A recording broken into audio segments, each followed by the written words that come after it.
Hi, Melissa Whittinger here. So today I'm talking about letting your dreams die unfulfilled, as most of us do at some point, right? Um, I guess for all of us, at some point in our life when we were young, we would have had big dreams. For me, my big dream, I loved writing, and actually something I used to write about a lot was unicorns, and they would hide in a forest that was filled with fairy floss. And I really loved writing about that stuff. And one of my teachers said to me, "Oh, you could be a writer, you're so creative." My dad had a love of security for us all. And so when he asked me, because he used to ask us all the time, like, what do you want to do with your life? What do you want to do with your life? As if, at 9 or 10, that's priority. But for him, it was really important for him to know that we had some kind of safe career.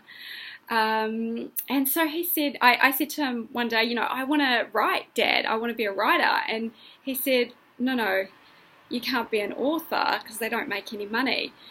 And I think probably about that time my head turned to, how can I make money? And I sort of looked around, and I think when I saw the options there, one of the things I looked at was programming and things like that, which I quite liked, but it was boring to me. Everything got boring. And then I started to at some point come to this realization that I really liked what my dad did. He's a businessman, an entrepreneur, and he's always creating stuff. And I thought, wow, like, I would love to do that. I would love to follow in his footsteps. I would love to be just like my dad. And I was probably about 14 or 15, and I would start going into the office and doing bits and pieces to help out around the office and get to know what would go on in the background as much as I could. And I guess I never really told my dad that I dreamed of following in his footsteps in the business. And I did what I could. I learnt what I could, and I was really good at it.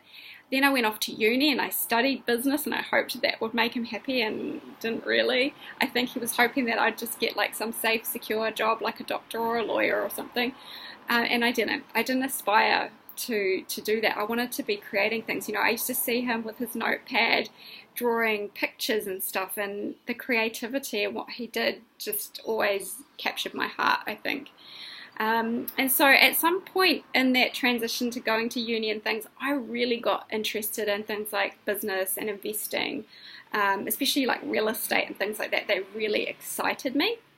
But I was only about 18, so I read like every book I could find.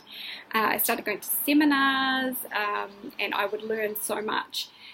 Then between probably like 18 and 20, I fell out of a relationship and spiraled down to my crap scene and kind of let everything just go for a little bit. I still held on a little bit to the career side of things, and in that sense I did well, because I was working for the New Zealand Department of Internal Affairs in the passport office, and I managed to get a job transfer over to Australia, which was one of my big dreams. So that was really cool, watching that like manifest and happen like straight away. That was so great. But I guess deep down, my biggest dream was, I used to say I wanted to be a millionaire by the time I was 25.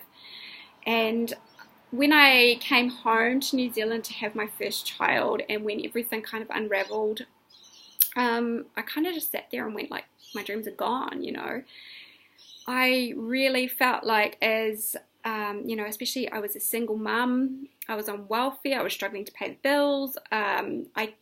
My perception of single parent life was that there was no hope, that it was like the worst possible thing that could ever happen to you. I didn't ever see myself in that position.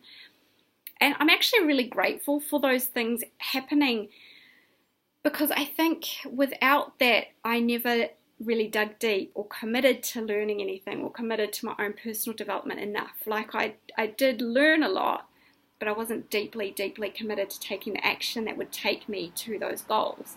And so it was in that rebuild, starting to reignite my dreams. I started to think about traveling the world and adventures with my kids. There weren't a lot of money-based goals in there, really, because I think I'd sort of turned myself against money in a lot of ways. And I guess I've got notes here because I kind of wanted to stay on track. I guess that's my point, is that in life we have life happens. Like people buy houses or buy a car or get into debt, have families, get married, go on vacations, and we kind of forget the big dreams that we had as young people. And I think that's really sad. I really think it's quite a tragedy to our world that so many dreams, just we let them go, and then we get to our 30s or 40s or whatever and just kind of go, oh, they're impossible now. But we've still got so much life left. We live for such a long time. And it's so sad that people are so conditioned against failure that we're too scared to even try. Like right now, I'm 34 and I'm in debt. I have got some savings because I've started managing my money a lot better. We have like little bank accounts with money everywhere, and it's really good. And I've started this new business at the start of the year, and it's not quite going to the plan that I had because other people have been super, super successful straight off the bat, and I just sort of thought, yeah, I'm going to be one of those, and I'm not. But it's all okay, see, because the way I look at it is I'm still taking action that's going to get me closer to my goals. Like my other option is to go and take a job, but then there's a limit on how much I can earn and how much I can achieve and where I can go and the time frame that I can achieve that in, right? So where I'm sitting right now, I'm comfortable, I'm happy, I'm confident because I know it's a moment in time, right? And so I guess with the whole thing about dreams is sometimes you have to go through something tough, or you have to just wake up and see something that says, you know, you can't just give up your dreams. Like it doesn't matter if you're 20, 30, 40 or 50 or 60 or 70. Like people have picked up their dreams again at any of those ages and then brought them to life. And you'll be amazed at how quickly sometimes these things can happen for people. I think for me it's happening really slowly, but other people look at me and see that it's happening quite quickly. So I guess it just depends on your perspective of, you know, what your expectations are on earning and things like that.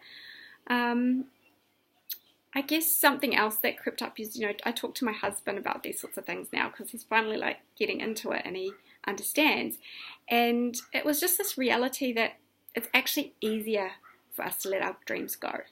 It's actually easier for us to accept the status quo, accept what we've been taught to be normal. It's easier to accept that we should rent for a certain amount of time and should be saving and should try and stay out of debt and then should buy a house and then be in that debt and should buy a nice car and should. It's actually easier to just stay in that comfort zone because, you know, what's needed to achieve our dreams quite often is to get outside of that comfort zone.